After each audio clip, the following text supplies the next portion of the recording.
Looks like I'm here a little early in the year for Sasquatch Berry Pond, picking the hackberries here, which is good. I'd rather be early than late, because if I'm early, I know I can come back and there'll be a lot of good stuff to harvest. If I'm late, of course, I gotta wait till next year, and that's no fun. So I'm gonna pick a few here and not do much because it's still green. The berries are still growing. But this is an amazing hackberry patch. This is kind of creepy. A lot of these leaves just look like they're melted on this bush. I saw a lot of that up in the Bradshaw Mountains. There were a lot of oak trees, scrub oak and other types of oak, where the leaves just looked like they'd been melted. That was up by Camp Lionheart up there, and I don't know what's going on with that. I have no idea if that has to do with the chemicals coming down from the cloud seeding or what, but I mean, it makes you a little bit worried about when you eat berries off of this, what are you actually eating?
Green berries on here that aren't ripe yet, so I can pick as much as I can off it now and come back and do it again later.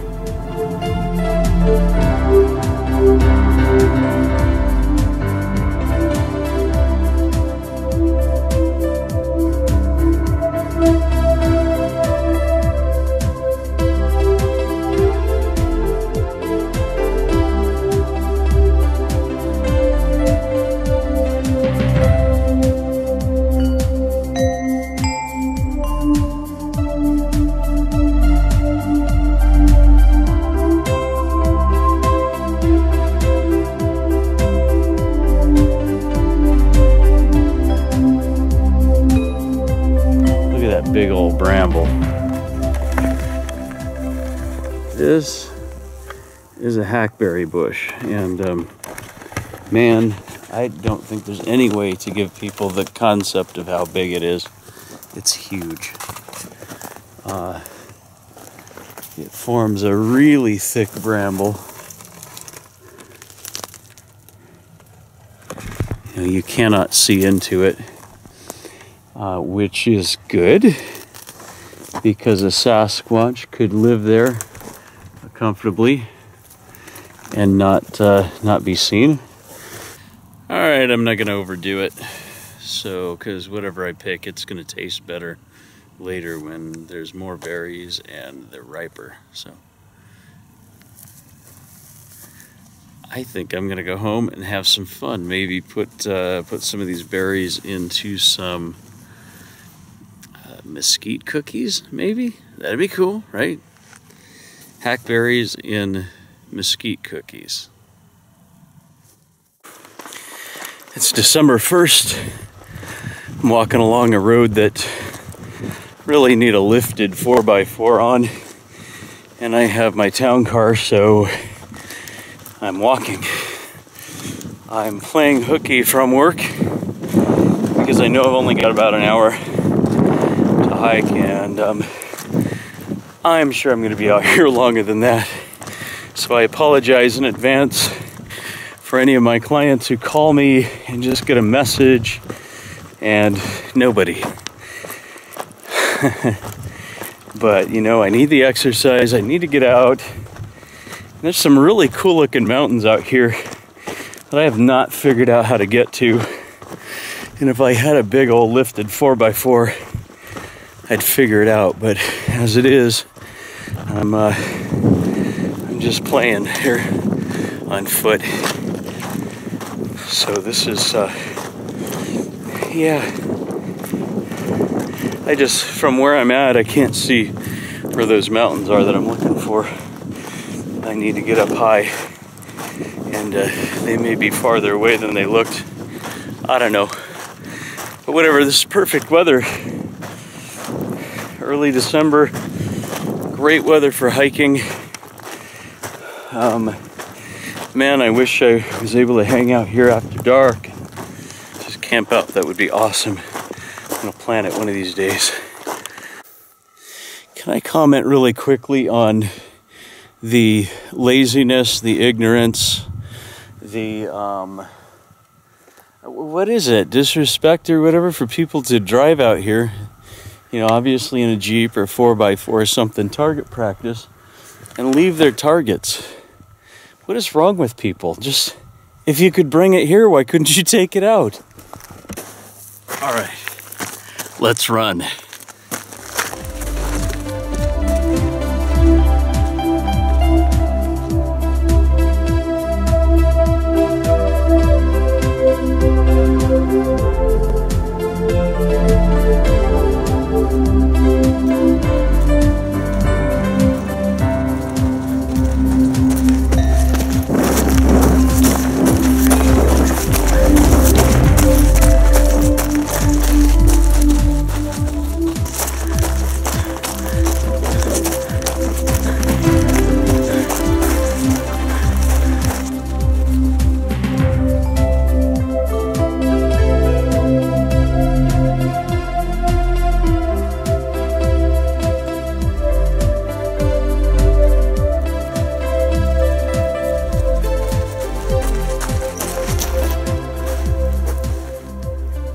I'm going to point something out. Just a few days ago, we had acacia trees that had pods that were green. Here there's not any, so is it the wrong season? You know, what's going on? I think I may have mentioned before, it depends on the altitude. We were higher up in altitude then.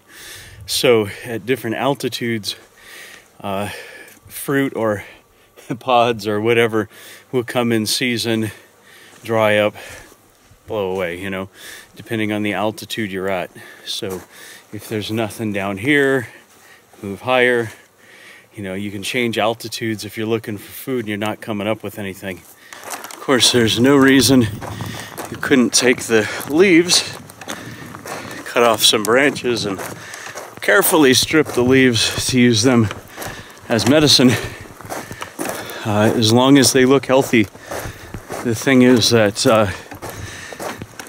in this area, most of the time, if a plant is flowering, that's a sign. It means, look at me, I'm ready to be harvested for medicine. Usually, not in every case. Sometimes there's another time of the year, maybe fall or something, whenever, well, of course they harvest at different times of the year, or they flower at different times of the year here, because this is, maybe once or twice a year it might actually freeze at night here. But for instance, on the way here, I saw lots of brittle bush flowering along the road. So it's waving and saying, hey everybody, now is when these leaves are their most potent as an herbal medicine. Okay, I think I'm gonna compromise on my hike. I'm gonna go up that mountain there. I'm gonna go to the top of that, and then come back down, and that'll be maybe my compromise. So I can say I got some good exercise, I got out, and I didn't anger all of my clients by not being available. All right. Oh yeah.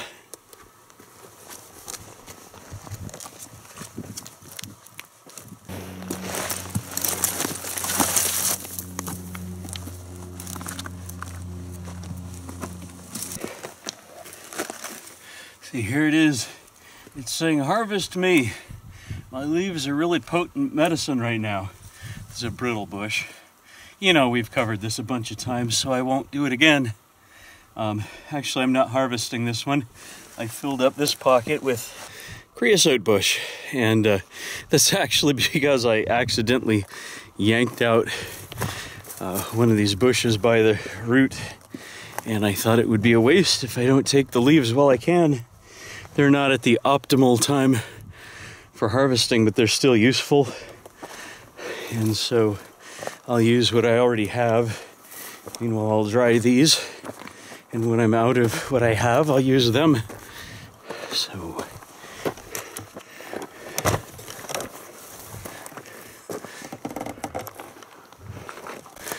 here's a globe mallow that wants to flower.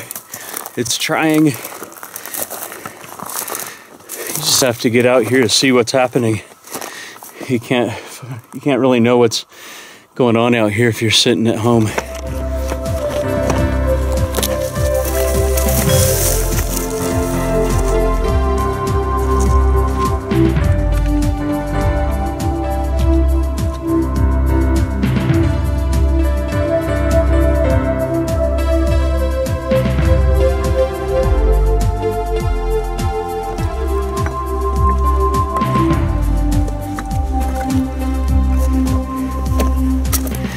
Desert lavender is flowering here as it was up by Sunset Point.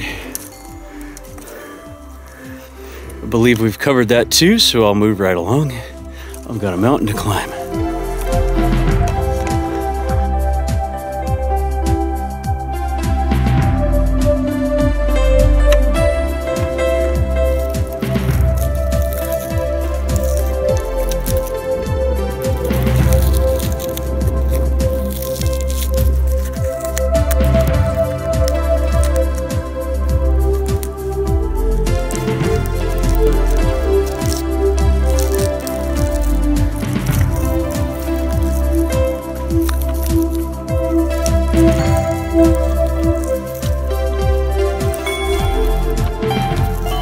I was lucky. Barrel cactus fruit. I didn't expect that. Kind of tangy. A little bit of a lemon flavor on that one. Not bad. Brings the saliva to my mouth. That's good. Because, you know, I've got this much water left, and it's got to last me all the way back to my car.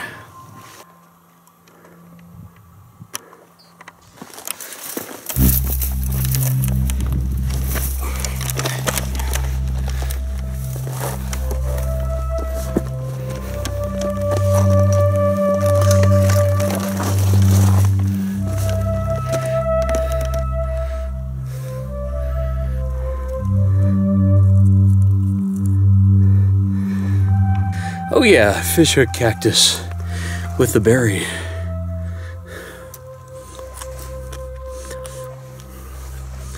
I'm also fortunate that birds haven't eaten all those berries. There's one left. There's actually another one growing that's not ready yet.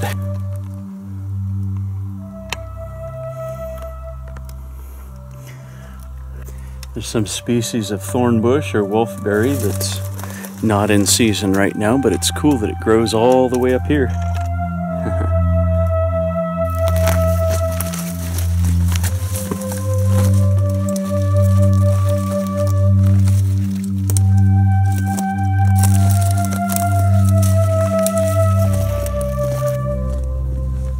Woohoo!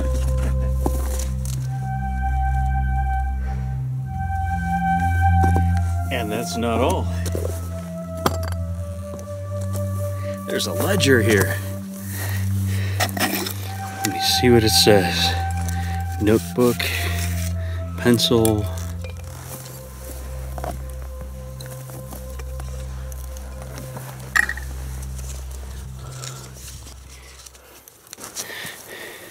The cover of this kind of broken half, so it says Saddleback Mountain, 2,372 feet. Register placed by the Desert Peak Section, Angeles Chapter Sierra Club, 8th of April, 1998. Gordon McLeod, Barbara Lilly, Simi Valley, California. Indication of much visitation but no register. Much vegetation but no register. Okay, what else? Okay. Oh boy, so there's names of people who've been here. And a little note. Bob Packard from Flagstaff last year. Lyle, somebody's last name I can't understand. Okay, so that's all 11, 13, so we're going backwards. I'm at the wrong end. Oh, but somebody named Frank, Mayor Holtz, and two other people got here February of this year. Okay, so there's a pencil. I've got to write myself in here.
So, here's an alternate creation story.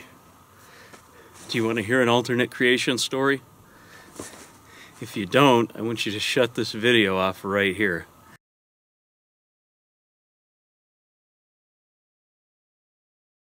Alright, I'm gonna hike back.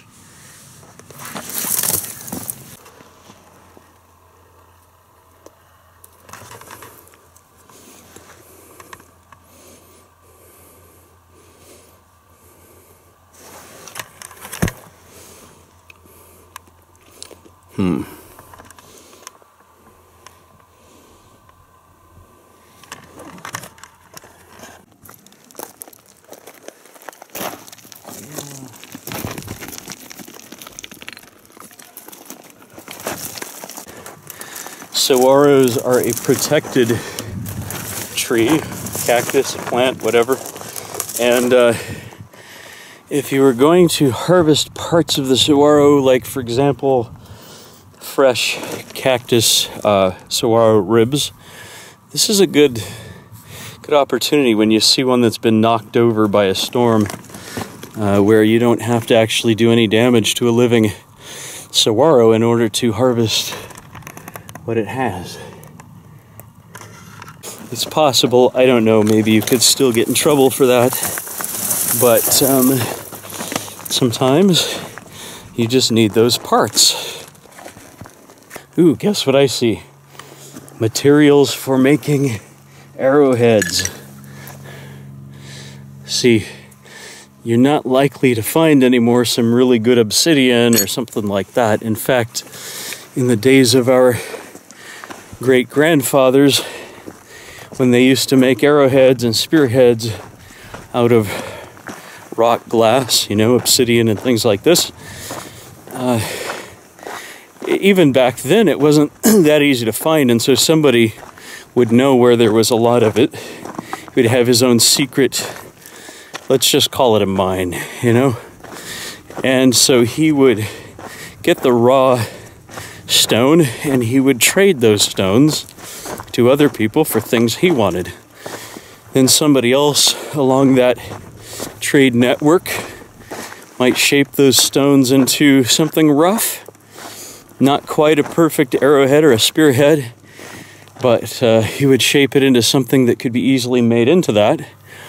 And so he would trade that to someone else along his network for trade, and then somebody would get those good, ready to shape pieces of rock glass, and then he would shape them into really, really well done arrowheads and spear points. And then he, in turn, might make a lot of those because that's his skill. And then he would trade those for something he wanted. And so these days, we don't live in a network like that. I mean, we live in a modern world where if you're into making spearheads and arrowheads and stuff, you're kind of an anomaly. So you don't have a network like that to obtain good materials for making spear points. So, not having that network, when you find pieces of broken glass or mirror, or one good one is old TVs with the good thick glass, screen, okay? So you find something like that, you already have a piece that's ready to shape, and so all you have to do then is to develop your skills as the guy who makes the final product and use it for yourself. We don't have a network, we don't have a support system like they did before our great-grandfathers were conquered by, well, our other great-grandfathers. For those of us who are descendants of half-breeds. I don't think actually anyone in my family history had any part in conquering the Indians on this continent. I haven't heard any stories of anybody in the cavalry or whatever. When it goes back as far as the Indian Wars, my ancestors were the Indians. The European ancestors, for the most part, either came over later or were the Scots-Irish who married the Indians because they were all equally hated, and it was a good opportunity to find good wives.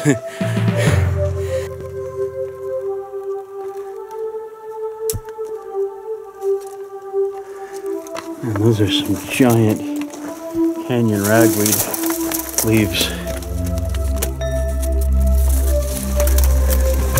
That's awesome.